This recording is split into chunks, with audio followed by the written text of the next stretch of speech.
Yeah, message me on WhatsApp if it's ready to go. Okay.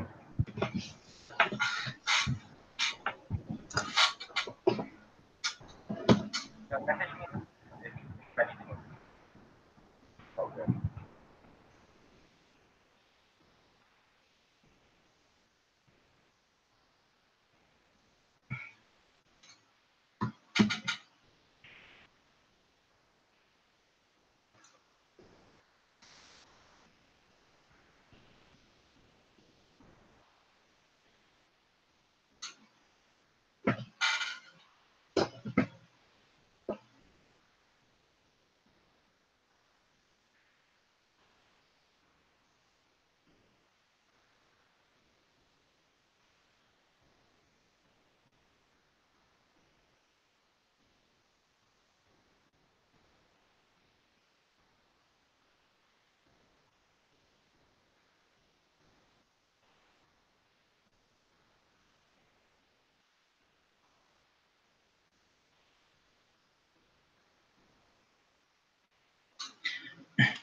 All right. Okay. So good day, everyone. I hope you guys can hear me out. Uh, so this is the session for product sustainability, global volunteer. My name is Ram. I am the GFB chair for term 1819, and I'm going to tackle this session. So the summary would be I'm just going to give you a quick introduction for of the session, current reality of the product itself, uh, show how to improve GV sustainability approximation. So this is more on a tool itself and final messages. So introduction. So what is product sustainability? Pretty much already been throughout all year round. So when the revenues of the product are higher than its related costs, your product is profitable. So level zero if revenues is lower than direct cost. Level one if revenues is higher than direct cost. And level two is if revenues is higher than direct cost and indirect cost. So this is a sample of how it would usually seen. So as you can see, for example, total IGV cost of $140 is the direct cost. Then IGV indirect cost of $100, so just indirect cost. Then total IGV is 270. So 270 minus 140 minus 100 would be have a $30 more. So that means that you are profitable, that you have revenues more than the sum of direct costs and indirect costs, then you achieve level 2. But why should we talk about this? If your product is unsustainable, that means every amount being invested to that product goes to a loss. So no matter how much that you invest, since it's already unsustainable, you will lose more money. If your product is growing disruptively and remains unsustainable, this quote unquote growth would lead to losing money disruptively.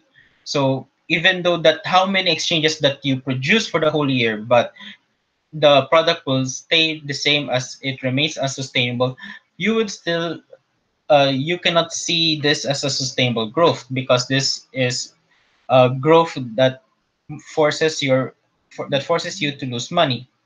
And if your product will stay unsustainable, keep keep growing, but still nothing pretty much changed, this could lead to bankruptcy. How do I know? Sustainability is achieved when a business is able to deliver services to the customers at a price that covers their expenses and generates a profit. So you need to show that you can deliver the service, it covers the expenses and generates a profit. There are three values that a sustainable product needs to have. First is value for organization, so meaning the cost incurred for operating the products and maintaining the business is well funded.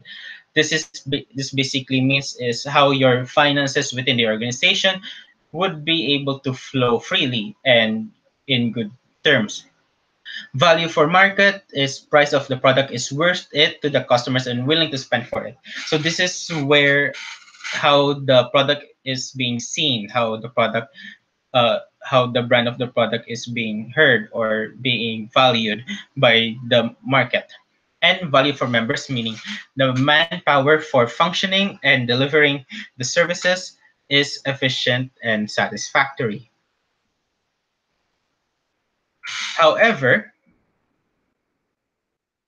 in case for let's check a negative perspective.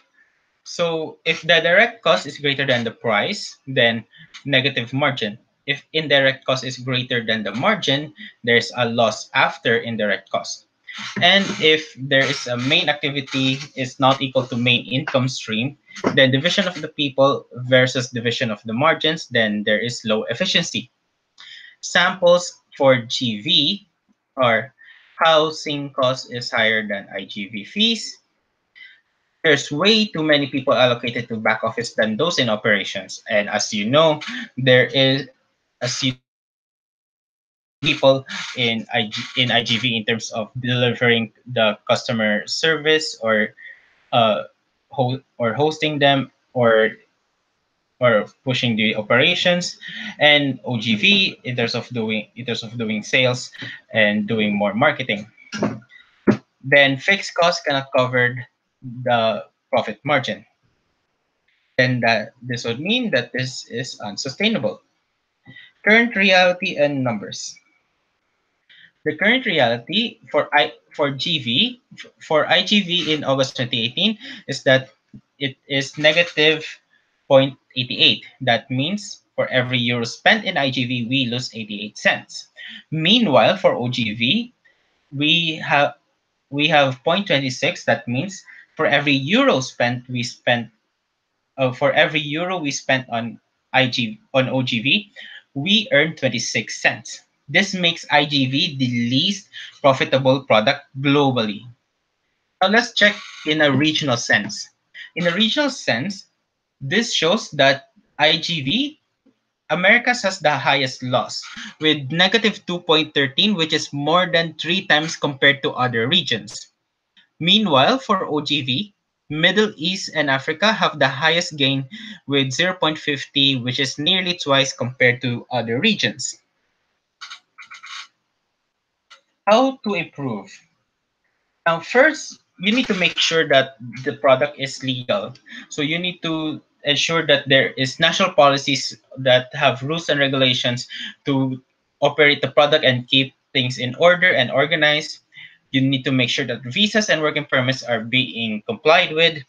There is contracts that ensures the agreement between the entity and stakeholders to avoid any possible risk, and insurance compliance to make sure that the EPs have insurance as per required.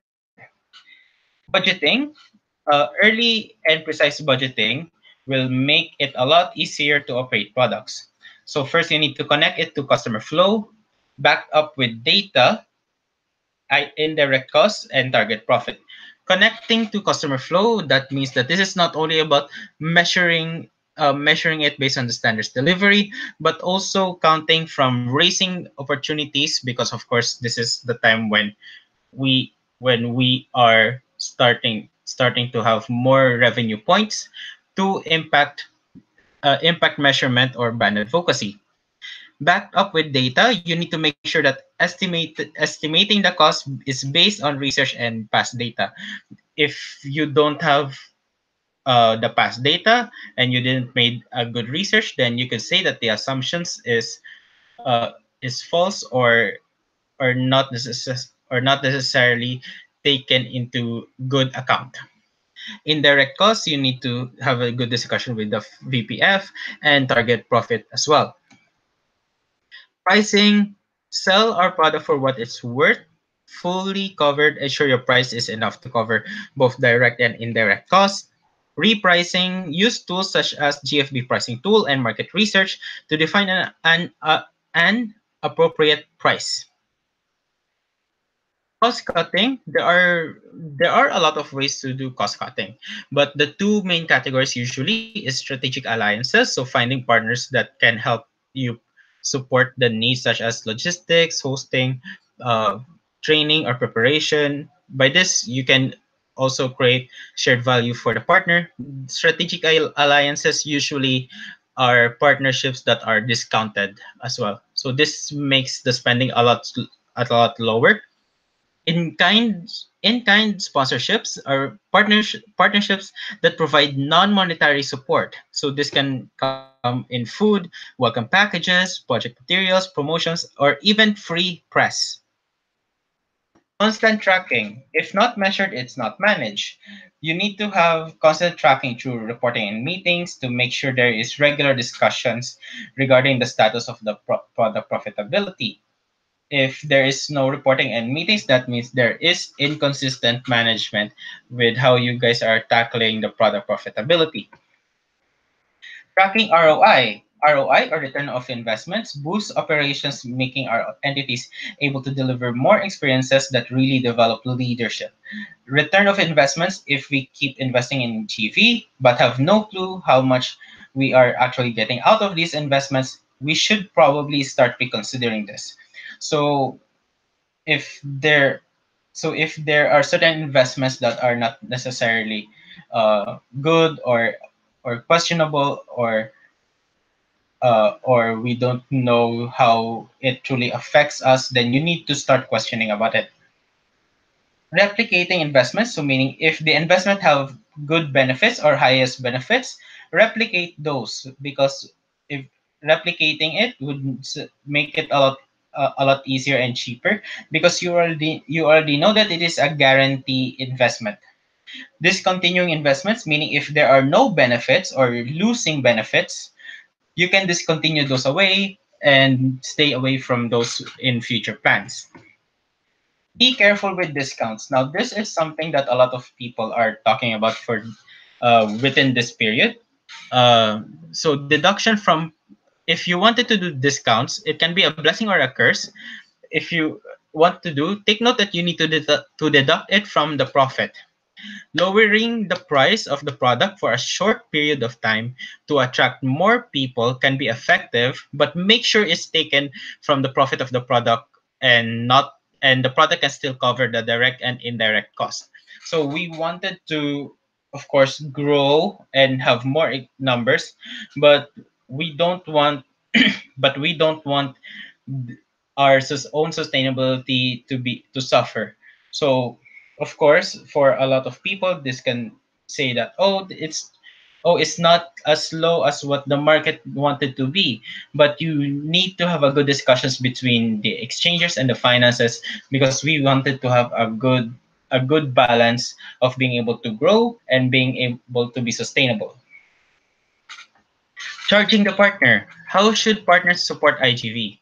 IGV opportunities, this is a regular discussion if we should charge our IGV partners, because they are often NGOs with small budgets.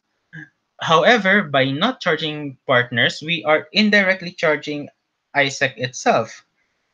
This makes us financially unsustainable, and if we want to continue creating impact, we need to make sure we are sustainable. Make sure to find partners or sponsors that can finance the project. And connecting this to the next one, let's talk about the triangle model. Triangle model is where there are multiple stakeholders for sustainable impact. Triangle model works as the one, AIESEC as the provider, will be the responsible to provide EPs for the project. So AIESEC would be the one who's going to contact the other uh, foreign entities to be able to get EPs to join the project that they are hosting. Companies will be responsible for funding the initiative. Most of the companies have had taken into account that they do have the money to be able to do a project, but not necessarily the manpower, or not necessarily the time or management for it. So companies will, if they for companies who wanted to be able to join in or to join in the project, but however doesn't necessarily have the manpower, then they can be responsible for funding the initiative, or partnering in terms of logistics. NGO will run the project. NGOs will be the one responsible for managing the human resources in most cases, the EPs and maybe other volunteers as well. So NGOs will run the project, and then that is how the triangle model works. Ensuring transparent payment. Now, being transparent with our IGVEPs for project fees is necessary. Why? Because we want to make it clear for the IGVEPs on what are they actually paying for. Because of course for IGVEPs, before that they join to the hosting LC, they already paid an OGV admission fee back in their home entity. So when they gonna go into the hosting entity and they're going to be charged by it, let's be transparent on on what are the things that they are paying for. So costs in detail. Translate into platform and customer language, as customers needs to know what they pay for. Platform guidelines. Follow the guideline from our platform to finish your transparent payment process. Stakeholder touchpoints. Ensure cost structure is attached in all touchpoints with OP takers, EPs during the whole process. Now let's talk about the GV sustainability approximation. The GV sustainability approximation. So let's go to the tool. So this is more on how to be able to calculate the product profits loss per approvals of IGV and OGV. Now, this would ask multiple inputs that are not necessarily only for GV, but are necessary for certain formulas that would affect the products as a whole. So let me explain. So first thing, you need to calculate the indirect cost. Now, for the sake of this, I made all of the fields that in white as the fields that needed to have inputs. So calculate the indirect cost. So calculating the indirect cost would be listing down what everything the indirect cost. As you can see in the list, this is based on the list from GFB surveys: optimistic, realistic, and pessimistic. Next is product pricing per approval. So just write down how much is the pricing per approval that you charge to partners, to EPs, OGV, and OGT, IGE, OGE. In terms of IGT, there are two options here, which is administration fee and monthly servicing fee, and IGT in months, depending on how you guys follow with your own IGT scheme. But we're not going to talk about that one. Next is direct exchange cost per product. So this is basically what are the costs related to the product itself. Next is the table for approval. So just listing how much approvals are you targeting at in optimistic, realistic, and pessimistic. So I believe it is easy enough. The first three are related to cost and the pricing, and then the last one is related to the approvals that you guys are targeting. If we are asking for cost, and then that means from optimistic to pessimistic. If it's pessimistic, would be a higher amount than the optimistic when we're tackling costs. If it's pricing or approvals or revenue, then optimistic would be a higher number, and then pessimistic is a lower number. Now let's go to table 5 at the right side. Table 5, direct revenue. So this is automatically generated already because it multiplies the product pricing and the approvals. Also, same goes with direct exchange cost, which multiplies the direct exchange cost per product and approvals. Meanwhile, for indirect exchange costs, this is automatically formulated as in case that you guys watch the product pricing session tool. product pricing tool session, we wrote there what is the formula for indirect exchange costs. The formula for indirect exchange costs would be core performance times total indirect cost times the one third of direct revenue divided by total revenue, one third of direct exchange cost divided by total exchange cost, and then approvals of the product divided by total approvals. So in line, before we check more out on the indirect cost, let's check core performance. So for core performance, just write down a percentage on how much you believe the core performance you guys are targeting. So again, core performance is total exchange revenue divided by total revenue. So write down how much is of the total exchange revenue you wanted to target at composing the entire total revenue. So 70% is of course the ideal, as this is the target for core performance. Next is realistic and pessimistic. So from optimistic to pessimistic, the number should go lower.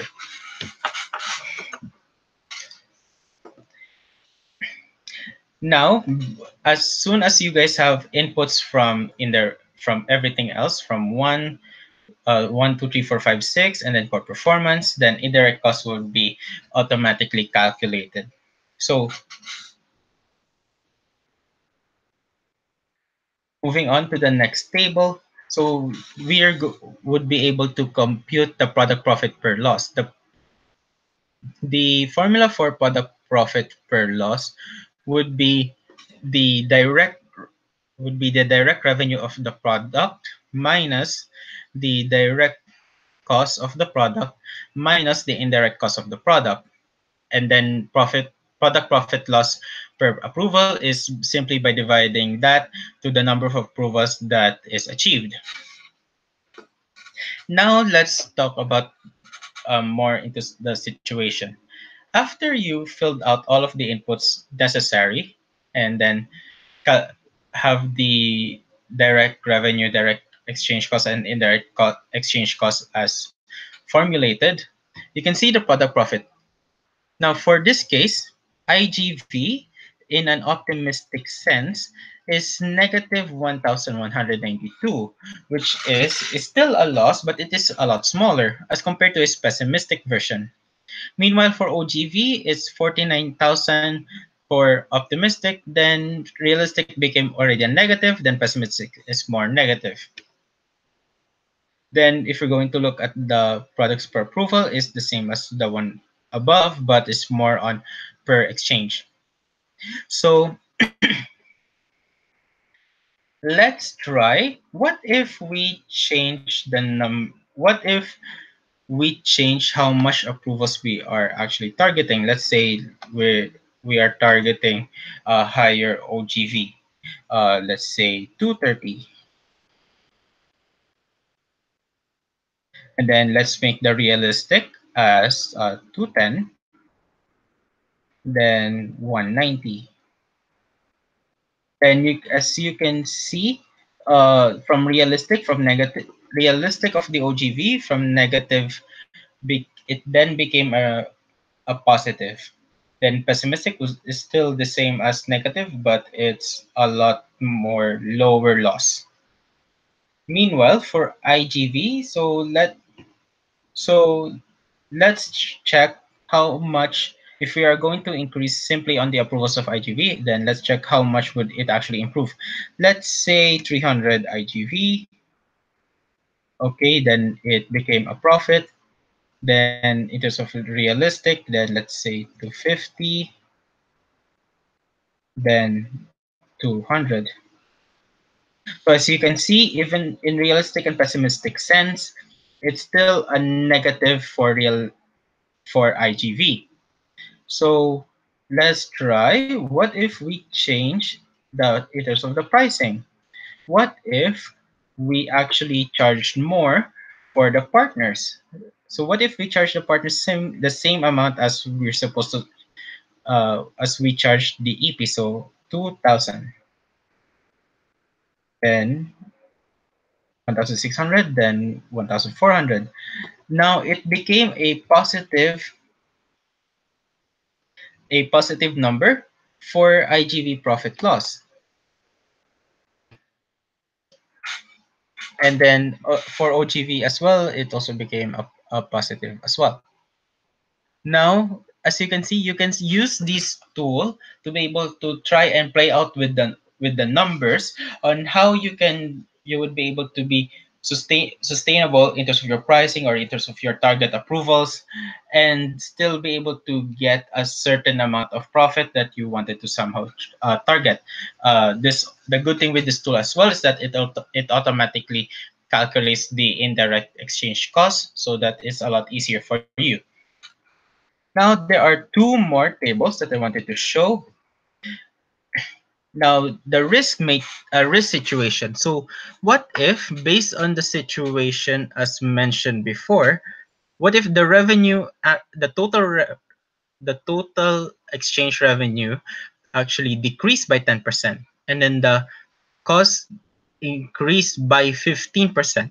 So these fields, you can write 15 or 20 to 30. So this is more on checking different risk.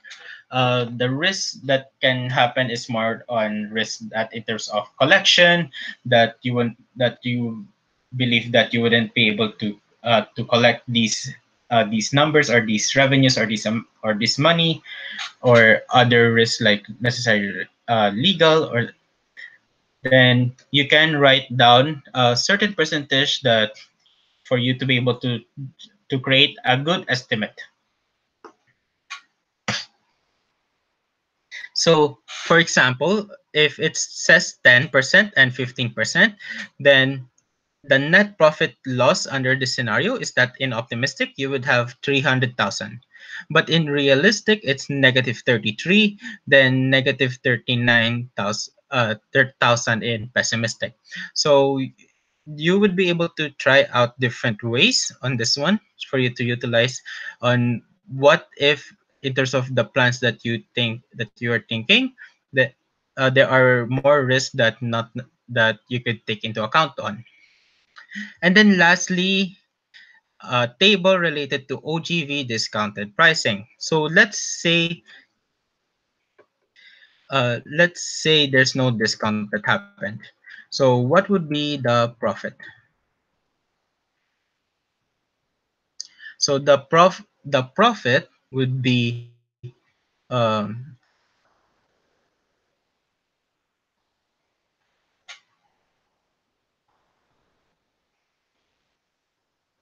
oops, sorry. Yeah.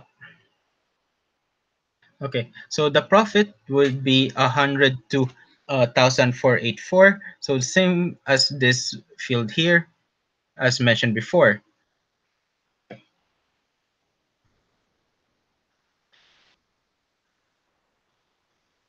And then if we wanted to try out, okay, what if we wanted to uh, have a discounted pricing? So how much would I be able to lower this at? So let's try 5%. Then you would lose that much. In terms of pessimistic, is almost less than 2,000 already. What if we're going to lower it down by 10%? Then in the pessimistic case, it's already negative 3,254. Then what if we go with 15%? Realistic case, it's still a positive number, but it's already going low. 20%, it's 7,600. Let's try 25%. 25%, the realistic number is almost break even already. Then if we go lower than that, like 30%, then that means it's already a loss in terms of realistic sense. I'm not gonna go any more further for optimistic side because that is already in a pessimistic. But let's just try. What if it's 80%? 80% of loss in an optimistic sense, that is that means that you would have a break even. So if you are very optimistic with your plans and you wanted to have very high numbers in terms of your product pricing, or to be able to achieve the target that you wanted to achieve, then you could like try this table out for you to like test it out. But in this scenario, in this sample, if it's 80%, and then that is already in an optimistic sense, that is that is already a decision that as a finance person, not necessarily that you need to go to, because that is already a too high of a discount and not necessarily realistic. So going back, if it's realistic and you just wanted to have a break even, in this case like 30%, uh, would be the highest. 25% would be a break even, but still have a bit more margin to that. Yeah. So you can try this tool out in terms of the outputs. You can calculate in terms of the ideal pricing based on the cost analysis. Play out with the approvals, play out with the risk situation, and play out in terms of the discounted pricing. And also, if you believe that there are more tables or more formulas that you wanted to add more here, then create a copy of this tool, put it in your own tracker, then create your own version. That is totally good, as long as you would be able to use this for better analysis. Now, final message: GV needs to be planned and tracked to break even or generate profit. Increase prices of your product when necessary.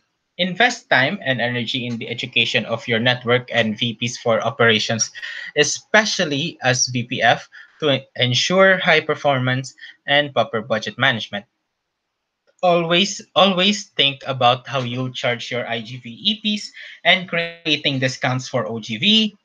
Product profitability cannot be the sole responsibility of GV or finance. So there will always be discussions between the finance and the operations people.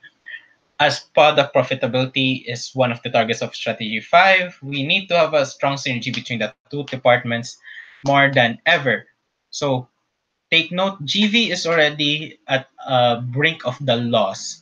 IGV is already the least profitable out there, and we wanted to improve our products in terms of how we are sustainable in them. So let's try our best to make everything more sustainable, to make everything more stable, and still be able to do a disruptive growth. And that is it. Thank you so much for listening. There will be a form in the description of the YouTube live. If you have any questions, please feel free to answer that form. If you have any feedbacks or suggestions, answer that form as well. And if you want to have more sessions just like this for future purposes, feel free to contact me as GFB Chair. My contacts is here, and I hope to see good things to your entity.